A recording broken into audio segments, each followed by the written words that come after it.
It is time for another speaker amplifier, hi-fi and when you really want to annoy your neighbors. This is the SMSL AO200 Mark II. This is the Mark II of the SMSL AO200 series. It usually is paired with the AO200 and other DACs. This one is the second series. It should be priced around $250 US, although the official pricing is not yet set.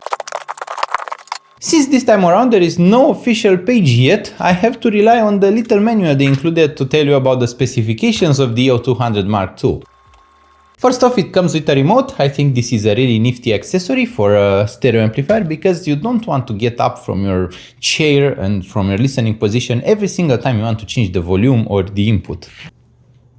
So the new unit comes with some updates. We have the new digital high power amplifier chip MA5332 from Infineon, Germany. We have a better volume control, the ANJW1194 from Japan. We have adjustments for treble and the bass, and I think this is really welcome given the fact that the original AO200 sounded quite flat and you needed quite a bit of extra bass to get it to sound a bit more punchy and a bit more deep and also a bit more treble to make it more sparkly. We still have Bluetooth input.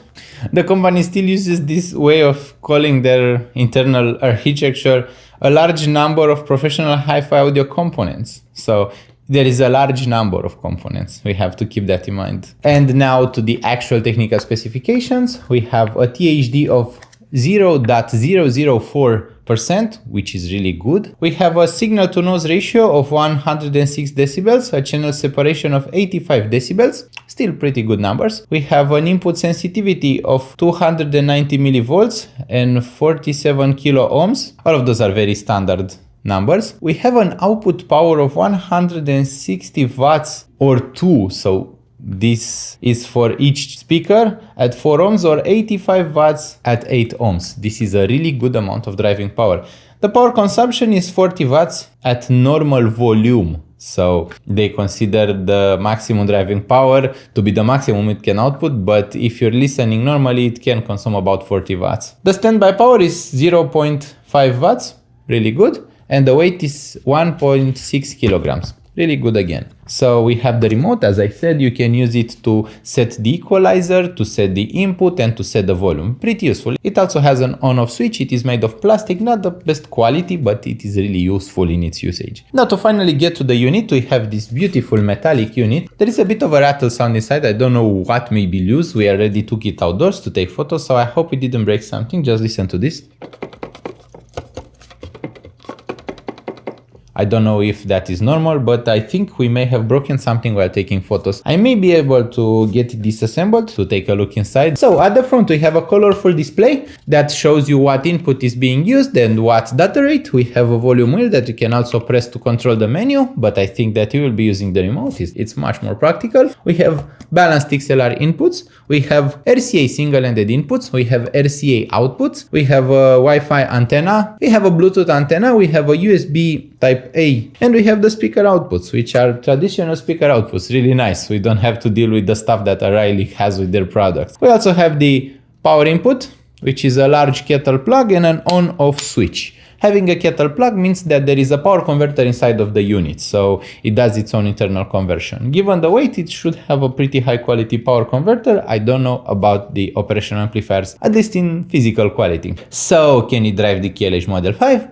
Yes, it can. Can it drive it well? Yes, it can. Am I going to be replacing Cyrus One Cast with this one? For a while, actually. I want to replace the Cyrus One Cast and I wanted to experiment with a few other options. And at least for a while, I'm going to be using the AO200 Mark II. I already listened to it, so I know how it sounds like. Now, you may think that I went insane for saying this, but it is much smaller. It is more practical to have it because it is smaller, it is more ergonomic, and I don't want to have the Cyrus One Cast all the time. This one is a speaker amplifier only. It doesn't have a headphone amplifier, but I do have much better headphone amplifiers than the Cyrus One Cast. Also, the Cyrus One Cast had this disadvantage where it doesn't have XLR balanced inputs, so I want to experiment with a few other DACs, and for reviews this one would be more versatile. Now, another thing that I like about the AO200 is the fact that the sound has equalizer and you can increase the bass and the treble, and since the KLH Model 5 is a very linear sounding speaker, I can increase the bass a bit which is really welcome. Also, it has an RCA output for subwoofer. How cool is that? I love it. I really love it. I wanted to have this because I have an active subwoofer, the Adam Audio T7S, and if the DAC doesn't have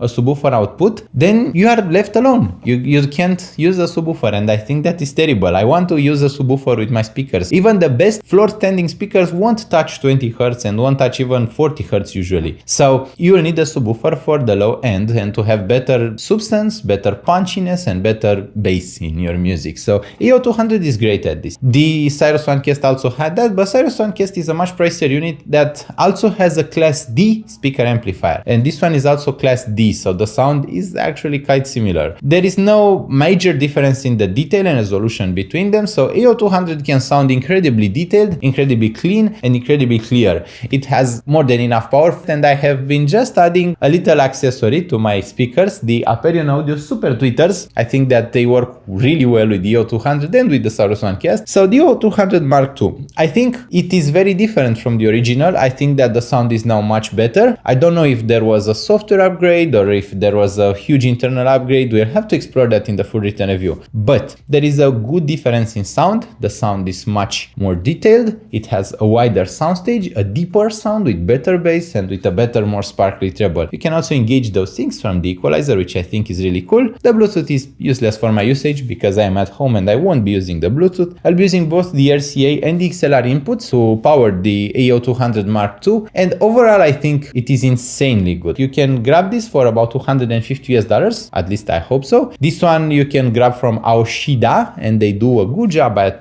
putting those SMSL products on the market. And we had some other SMSL products where the upgrade was not convincing because it was just a display upgrade or there was no important upgrade in Sonics at all. Well, the AO200 Mark II, I think the upgrade in Sonics is quite large. So I think this one is much better sonically than the original AO200. I was not impressed by the original AO200. It was a bit too flat for my liking, so it was great if you didn't want any coloration, but this one can actually put some punch in your music. It can add some bass to it and some weight to your music, and I love that. I really love having a better bass response, a heavier sound with more impact and with more punchiness. All of those things make me happy. The AO200 is also really practical because it is not that large, so for a speaker amplifier it is really practical. Just look at this. It is not that heavy either, and since it is Class D, it doesn't get very warm either. Even being listened at maximum volume, it will keep up with your music. Most Class A and Class AB speaker amplifiers will consume much more power, which I think may be important. I mean, the power bills may be getting a bit higher, at least for some countries. I heard that in Germany, at least, they got quite high. In Romania, I don't think we are affected by the increasing power crisis and the energy crisis because we have a lot of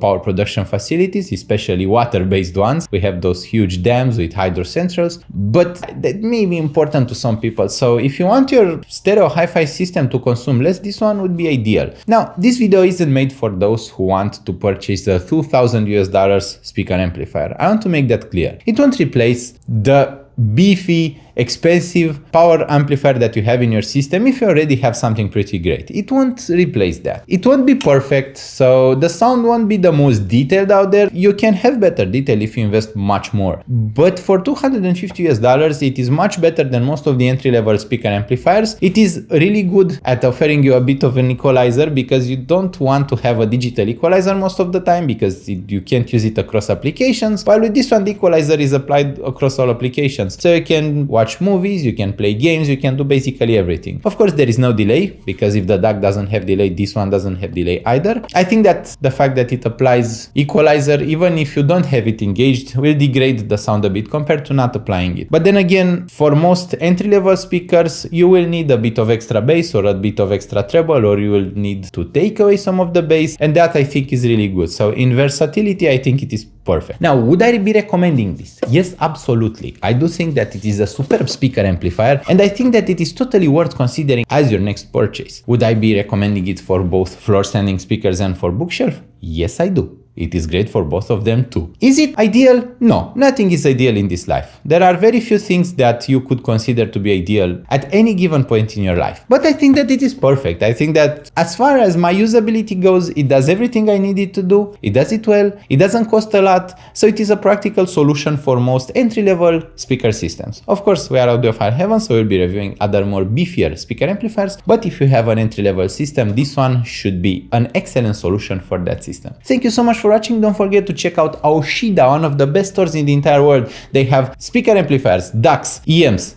headphones, a large number of products with excellent pricing, and they make it available on Amazon as well. So don't forget, Aoshida store or Amazon are great for your next hi-fi purchase. Thank you so much for watching. I hope you enjoyed the video. Don't forget, like, share, subscribe, comment if you have questions, and I hope we'll see each other really soon. Hope you have a lovely week out there. Bye bye.